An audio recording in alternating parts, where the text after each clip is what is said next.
Hello everyone, मैं हूं हीना और आप देख रहे हैं लीगल परसेप्शन। आज की इस वीडियो में हम इंडियन कॉन्स्टिट्यूशन के एक मोस्ट इम्पॉर्टेंट टॉपिक पर चर्चा करने वाले हैं। हमारा आज का टॉपिक है मूल कर्तव्य यानी फंडामेंटल ड्यूटीज़।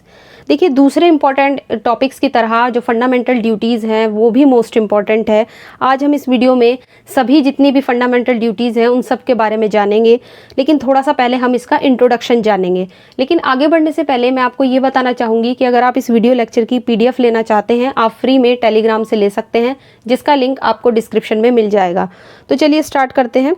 सबसे पहले देखिए, जो इंडियन कॉन्स्टिट्यूशन है उसमें जो भाग 4A है और जो नया आर्टिकल जोड़ा गया था 51A, उसमें 11 फंडामेंटल ड्यूटीज़ जो हैं वो टोटल दी गई हैं, जो 42वें संवैधानिक संशोधन अधिनियम से इस आर्टिकल में ऐड की गई थी। लेकिन पहले क्या था कि केवल 10 मूल कर्तव्य जो थे वो जोड़े गए थे इस वाले अमेंडमेंट से, 42वें संवैधानिक संशोधन अधिनियम से। बाद में जो 11वां कर्तव्य था, जो 11वीं फंडामेंटल ड्यूटी थी, वो 86वें संवैधानिक संशोधन अधिनियम से 2002 में ऐड की गई। ये भी हमें पता होना चाहिए कि 11वां जो कर्तव्य है वो किससे ऐड किया गया था। इसके बाद देखिए, एक कमेटी बनाई गई थी। जब तक फंडामेंटल ड्यूटीज़ को कॉन्स्टिट्यूशन में ऐड नहीं किया गया था, तो उससे पहले एक कमेटी बनी थी, स्वर्ण सिंह समिति। स्वर्ण सिंह जब समिति बनी थी तो उसी ने सिफारिश की थी कि हमारे जो कॉन्स्टिट्यूशन है, हमारे कॉन्स्टिट्यूशन में फंडामेंटल ड्यूटीज़ भी होनी चाहिए, जिस तरह से फंडामेंटल राइट्स दिए गए हैं। तो 8 उस समय मूल कर्तव्य जोड़ने की उस कमेटी ने सिफारिश की थी कि 8 कर्तव्य जो हैं वो होने चाहिए। बाद में क्या होता है कि धीरे धीरे बढ़कर इनकी संख्या हो गई 11। अब हमें ये पता होना चाहिए कि जो मूल कर्तव्य हैं ये हमने किस देश के संविधान से लिए हैं। तो हमने लिए हैं ये रशियन कॉन्स्टिट्यूशन से। रशिया के संविधान से हमने जो जितनी भी फंडामेंटल ड्यूटीज़ का मतलब जो प्रोविज़न है वो वहाँ से लिया है। अब हम आगे बढ़ते हैं। देखिए, कुछ डेमोक्रेटिक कंट्रीज़ ऐसी हैं जहाँ पे जो फंडामेंटल ड्यूटीज़ हैं वो नहीं दी गई हैं उनके कॉन्स्टिट्यूशन में, जैसे कि America, Canada, France, Germany, Australia. ये कुछ ऐसी कंट्रीज़ हैं जिनके कॉन्स्टिट्यूशन में हमें फंडामेंटल ड्यूटीज़ नहीं मिलेंगी। बट जापान ही एक ऐसा देश है जिसके कॉन्स्टिट्यूशन में हमें फंडामेंटल ड्यूटीज़ जो है वो सिटीज़न को दी गई हैं, जैसे कि हमारे कॉन्स्टिट्यूशन में दी गई है। अब हम एक एक करके इन फंडामेंटल ड्यूटीज़ के बारे में जानेंगे कि वो कौन कौन सी फंडामेंटल ड्यूटीज़ हैं जो इंडियन कॉन्स्टिट्यूशन में दी गई हैं। सबसे पहले बात करते हैं पहली फंडामेंटल ड्यूटी की, जो बताती है हमें संविधान के बारे में कि हमें अपने कॉन्स्टिट्यूशन को, अपने संविधान को फॉलो करना है, उसका पालन करना है। उसके आदर्शों, संस्थाओं, राष्ट्रीय ध्वज और राष्ट्रगान का हमें आदर करना है। तो सबसे पहली जो हर सिटीज़न की ड्यूटी बनती है वो है इसके आदर्शों, संस्थाओं, राष्ट्रीय ध्वज और राष्ट्रगान का आदर करना। इसके बाद जो नेक्स्ट हमारी जो ड्यूटी बनती है वो है स्वतंत्रता के लिए हमारे जो राष्ट्रीय आंदोलन थे, जो हमारे नेशनल मूवमेंट्स थे, जिनसे हमें हमारा फ्रीडम मिला है ना, उनसे प्रेरित होने वाले जो उच्च आदर्श हैं उनको हृदय में संजोए रखें और उनका पालन करें। तो हमें उन चीज़ों को भी फॉलो करना है जिससे हमें राष्ट्रीय आंदोलन को जो प्रेरित हमारे किया है, जिससे राष्ट्रीय आंदोलन से हमें फ्रीडम मिला है, उनको प्रेरित करने वाले जो आदर्श हैं उन्हें हमें हृदय में संजोए रखना है और उनको फॉलो करना है। सेकंड ये आ गया। अब थर्ड देख लेते हैं। थर्ड में कहा गया है कि भारत की प्रभुता, एकता और अखंडता की हमें रक्षा करनी है। इंडिया में ये सब में यूनिटी बनी रहे, एकता बनी रहे, अखंडता बनी रहे, इन सब की हमें रक्षा करनी है, उसको प्रोटेक्ट करना है। नेक्स्ट आता है देश की रक्षा करें और आह्वान किए जाने पर राष्ट्र की सेवा करें, यानी कि हमें अपने देश की रक्षा के लिए हमेशा तत्पर रहना चाहिए। अपने जो हमारी जो कंट्री है हमें उसे प्रोटेक्ट करने के लिए, उसको डिफेंस करने के लिए हमेशा तैयार रहना चाहिए। नेक्स्ट आता है भारत के सभी लोगों में, यानी इंडिया के जितने भी लोग हैं उन सभी लोगों में समरसता और समान भ्रातृत्व यानी भाईचारे की जो भावना होती है, जो ब्रदरहुड की फीलिंग्स होती हैं, उनका निर्माण करें। जो धर्म, भाषा, प्रदेश या वर्ग पर आधारित सभी तरह के भेदभाव से बिल्कुल अलग होना चाहिए और ऐसी प्रथाओं का हमें त्याग करना है। ऐसे कस्टम्स को हमें बिल्कुल फॉलो नहीं करना है जो स्त्रियों के सम्मान के विरुद्ध हों, यानी जो लेडीज़ का जो सम्मान है, जो उनकी गरिमा है, उनके विरुद्ध जो भी कस्टम्स थी हमें उनको फॉलो नहीं करना है। तो ये हमारी नेक्स्ट ड्यूटी है।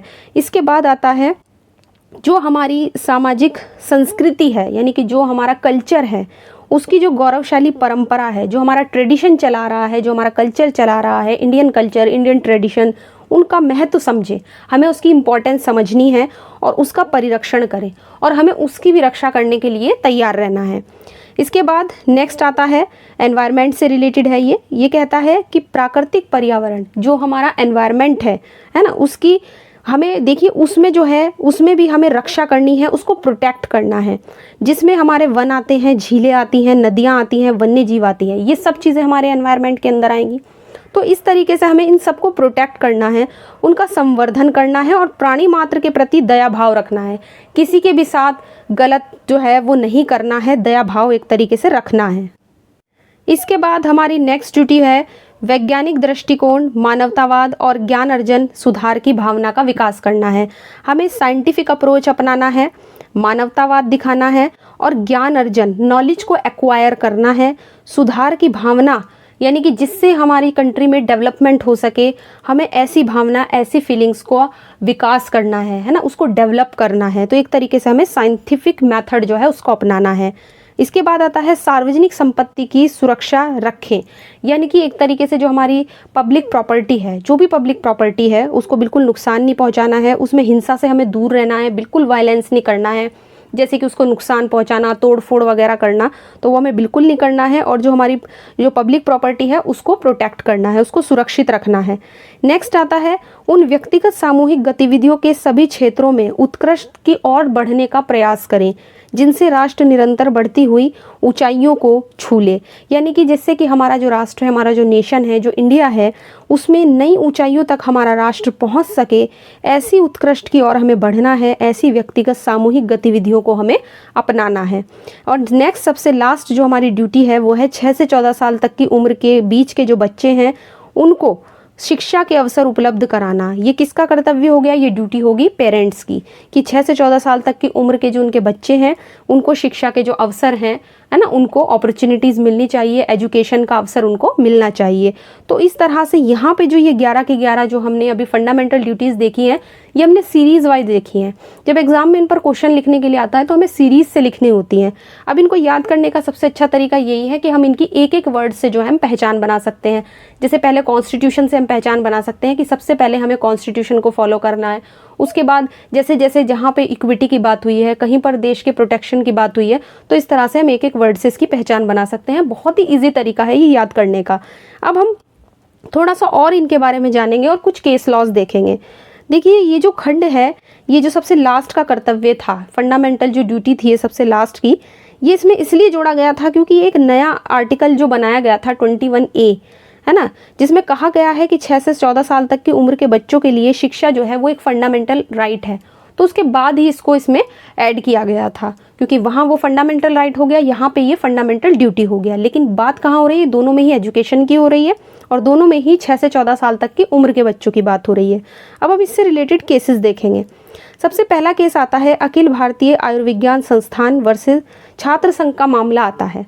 तो इसमें सुप्रीम कोर्ट ने कहा कि यद्यपि जो मूल कर्तव्य हैं वो मूल अधिकारों की तरह परिवर्तनीय तो नहीं है, इन्फोर्सेबल तो नहीं है, कोर्ट से आप इनको लागू तो करा नहीं सकते, लेकिन ये ध्यान देने की बात है कि जो भाग 4A है और जो नया आर्टिकल इसमें ऐड किया गया था 51A, उसमें भी कर्तव्यों के शब्द पहले जो वर्ड लगा हुआ है, ध्यान देने की बात है, वो मूलभूत वर्ड लगा हुआ है।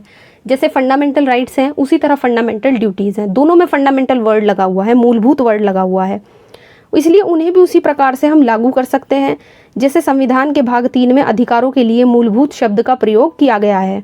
भारत के जो नागरिक हैं उनका ये कर्तव्य है कि वो वैज्ञानिक और मानवतावादी दृष्टिकोण को विकसित करें, वो व्यक्तिगत जीवन के सभी क्षेत्रों में सामाजिक गतिविधियों में श्रेष्ठता के साथ बढ़ने का प्रयास के लिए कर्तव्यबद्ध रहें। यानी कि यहाँ पे वही बात हुई है कि हमें साइंटिफिक अप्रोच अपनाना है जिससे जो हमारी कंट्री है उसमें डेवलपमेंट हो सके, वो आगे बढ़ सके, है ना। इस केस में सिर्फ इतनी बात कही गई है। इसके बाद जो नेक्स्ट केस आता है वो है MC Mehta versus union of India का मामला।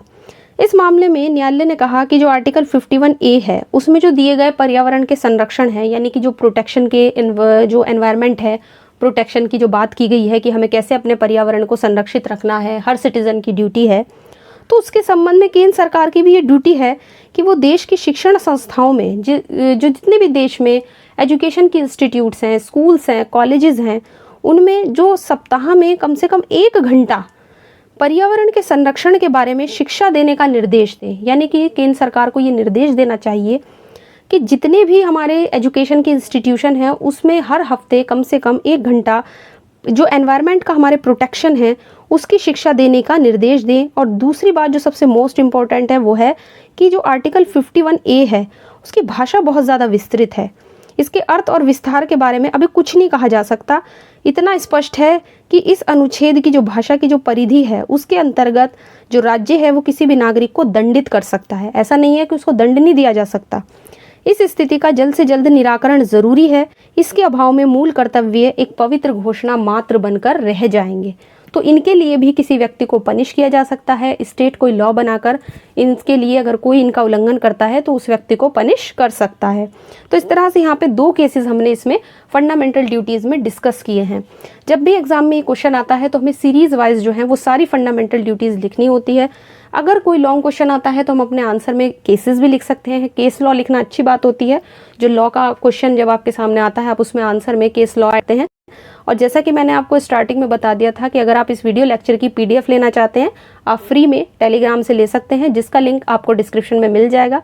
आशा करती हूँ वीडियो आपको पसंद आया होगा। वीडियो अगर आपको पसंद आया है तो वीडियो को लाइक कीजिए, शेयर कीजिए और चैनल को सब्सक्राइब करना मत भूलिए।